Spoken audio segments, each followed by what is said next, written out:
सीधे शुरू करते हैं।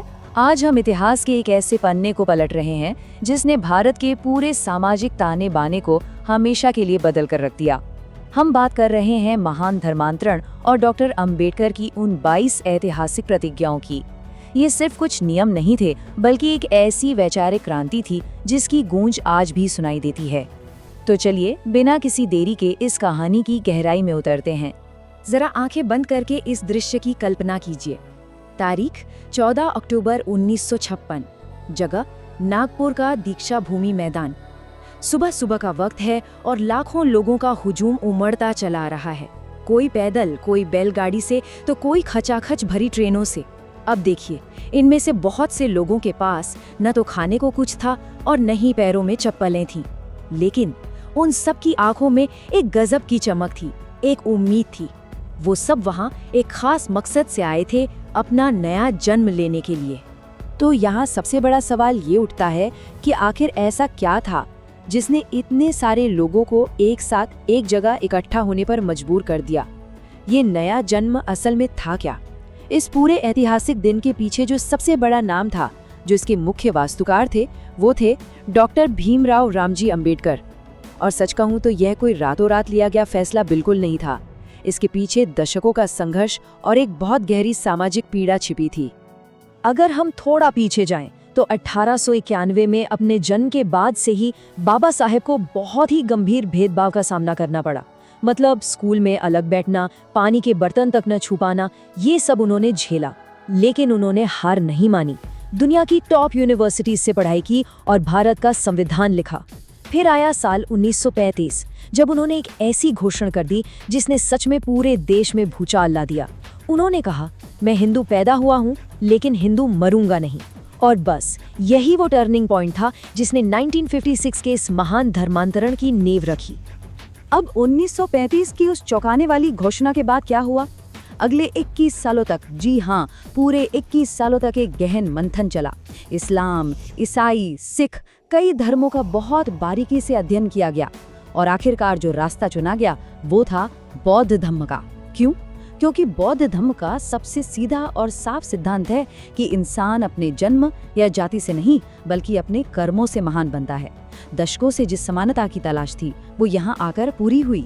चलिए अब वापस 14 अक्टूबर 1956 पर चलते हैं। उस दिन जो कुछ भी हुआ वो बहुत ही शांत और सुव्यवस्थित था। डॉक्टर अंबेडकर और उनकी पत्नी सविता जी दीक्षा भूमि पहुंचे। वहां भारत के सबसे वरिष्ठ बौद्ध भिक्षु ऊ चंद्रमणि मौजूद थे। बाबा साहब ने उनके सामने घुटने टेके और उनसे त्रिशरण और पंचशील ग्रहण किया। और इसके तुरंत बाद इतिहास का वो पल आया जो शायद ही किसी ने सोचा होगा। बाबा साहब खुद खड़े हुए और लाखों की उस भीड़ को एक एक करके प्रतिज्ञाएं दिलाना शुरू कर दिया। एक पल के लिए जरा इस नंबर पर गौर कीजिए। 3,80,000, लगभग 4 लाख लोग, इतने सारे अनुयायी एक ही आवाज में, एक ही समय पर प्रतिज्ञा ले रहे थे। दुनिया के पूरे इतिहास में ये सबसे बड़ा धार्मिक रूपांतरण था।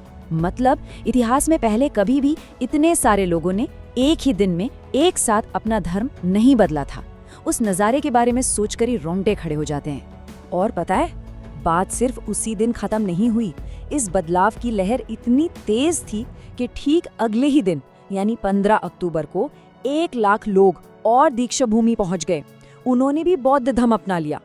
अगर इसे जोड़ें तो सिर्फ 2 दिनों के अंदर लगभग 0.5 मिलियन लोग एक बिल्कुल नए जीवन दर्शन के साथ जुड़ चुके थे। ये सच में एक अभूतपूर्व सामाजिक सैलाब था। खैर, अब आते हैं सबसे अहम हिस्से पर, वो 22 प्रतिज्ञाएं। देखिए, ये कोई आम नियम कानून नहीं थे। ये दशकों के दर्द और बहुत गहरी सोच विचार का नतीजा थे। इन्हें हम आसानी से समझने के लिए 3 हिस्सों में बांट सकते हैं। पहला, पुराने बंधनों से पूरी तरह आज़ादी। दूसरा, भगवान बुद्ध के दिखाए रास्ते को अपनाना। और तीसरा, एक बिल्कुल नई और नैतिक जिंदगी की शुरुआत। आइए अब इन तीनों हिस्सों को थोड़ा और गहराई से समझते हैं। तो पहला हिस्सा पूरी तरह से पुराने बंधनों को तोड़ने पर केंद्रित था। इसमें बहुत ही साफ शब्दों में पारंपरिक देवी देवताओं जैसे ब्रह्मा, विष्णु, महेश, राम और कृष्ण की पूजा को अस्वीकार किया गया। यहाँ तक कि इस बात को भी सिरे से खारिज कर दिया गया कि बुद्ध विष्णु के अवतार थे। अब ये एक बहुत ही जरूरी और रणनीतिक कदम था। क्यों? ताकि बौद्ध धर्म आगे चलकर वापस उसी पुरानी धार्मिक व्यवस्था का हिस्सा न बन जाए। यहाँ एक बहुत ही आम सवाल उठता है, क्या ये सीधे तौर पर देवताओं का विरोध था? अगर हम मूल स्रोत को निष्पक्ष होकर देखें तो जवाब इसी में मिलता है। दुश्मनी किसी देवी देवता से नहीं थी, बिल्कुल नहीं, बल्कि विरोध उस पूरी व्यवस्था, उस सिस्टम से था जिसने इन नामों का इस्तेमाल करके करोड़ों इंसानों को सदियों तक हाशिए पर रखा। मूल रूप से ये उस भेदभावपूर्ण सामाजिक ढांचे को जड़ से उखाड़ फेंकने का एक प्रयास था। पुराने बंधनों को पीछे छोड़ने के बाद बारी आई दूसरा कदम उठाने की, यानी सही रास्ता चुनने की। इस हिस्से में बौद्ध धम्म को सच्चे धर्म के रूप में स्वीकार किया गया और उन सभी कर्मकांडों को छोड़ दिया गया जो भेदभाव को बढ़ावा देते थे। इसका सबसे बड़ा आधार था इंसानों के बीच 100% समानता। इसके साथ ही बुद्ध के बताए अष्टांगिक मार्ग और 10 पारमिताओं को अपनी जिंदगी का हिस्सा बनाने का बहुत ही पक्का संकल्प लिया गया। अब आते हैं तीसरे और आखिरी हिस्से पर, जिसने एक नए इंसान और एक नई जिंदगी का ब्लूप्रिंट तैयार किया। ये एक बहुत ही सख्त मॉरल कोड यानी नैतिक संहिता थी। इसमें सभी जीवों के प्रति दया भाव रखना, चोरी, झूठ और व्यभिचार से दूर रहना और हाँ, शराब से बिल्कुल दूर रहना शामिल था। एक तरह से ये पुरानी असमानता वाली मान्यताओं का पूरी तरह से त्याग था, ताकि ये एक बेदाग, ईमानदार और एकदम नई शुरुआत की जा सके। इन सब में ना 18वीं प्रतिज्ञा सबसे ज्यादा ध्यान खींचती है। इसने इस नए जीवन को 3 बहुत ही खूबसूरत और गहरे सिद्धांतों पर खड़ा किया।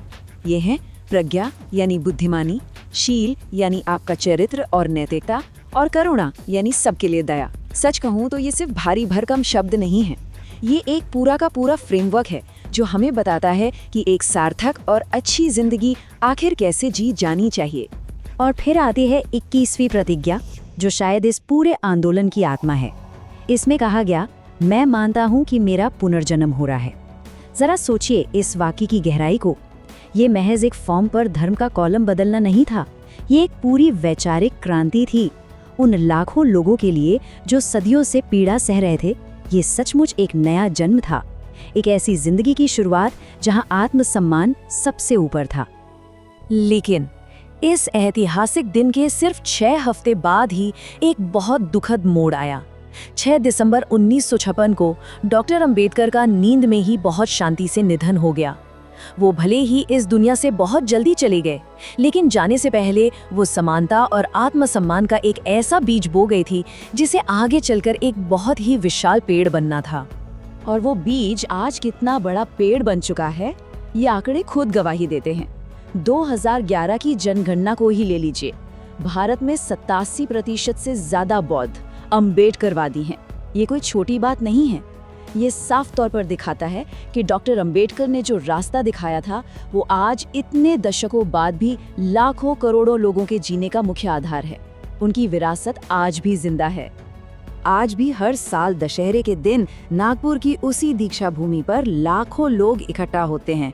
वो वहां जाकर उन्हीं 22 प्रतिज्ञाओं को पूरे जोश के साथ दोहराते हैं, क्योंकि इन प्रतिज्ञाओं का जो सबसे गहरा संदेश है ना, वो सिर्फ धर्म के बारे में नहीं है। इसका असली मकसद एक बहुत ही बुनियादी बात को जिंदा रखना है, और वो है इंसान को इंसान मानो। बस यही वो सबसे जरूरी सम्मान है जिसकी मांग इन प्रतिज्ञाओं ने की थी। डॉक्टर अंबेडकर का अपना जीवन इस बात का जीता जागता सबूत था। उन्होंने खुद कहा था, जीवन लंबा होने से नहीं बल्कि महान होने से बड़ा बनता है। और उनका जीवन वाकई महान था। उन्होंने समाज को 3 बहुत ही स्पष्ट निर्देश दिए: शिक्षित बनो, संगठित रहो और संघर्ष करो। 1956 में दीक्षा भूमि के उस मैदान में गूंजी वो आवाज आज भी हमें रास्ता दिखाती है। तो जैसे जैसे हम आज की इस चर्चा को समेट रहे हैं, एक बहुत ही अहम सवाल हमारे सामने आकर खड़ा हो जाता है। 1956 के उस ऐतिहासिक दिन को इतने दशक बीत चुके हैं, लेकिन क्या हमारे आज के समाज ने सच में उस पूर्ण समानता को हासिल कर लिया है जिसका सपना उन 22 प्रतिज्ञाओं में देखा गया था? ये एक ऐसा सवाल है जो हमें ये सोचने पर मजबूर कर देता है कि सामाजिक न्याय का हमारा ये सफर अभी और कितना लंबा है।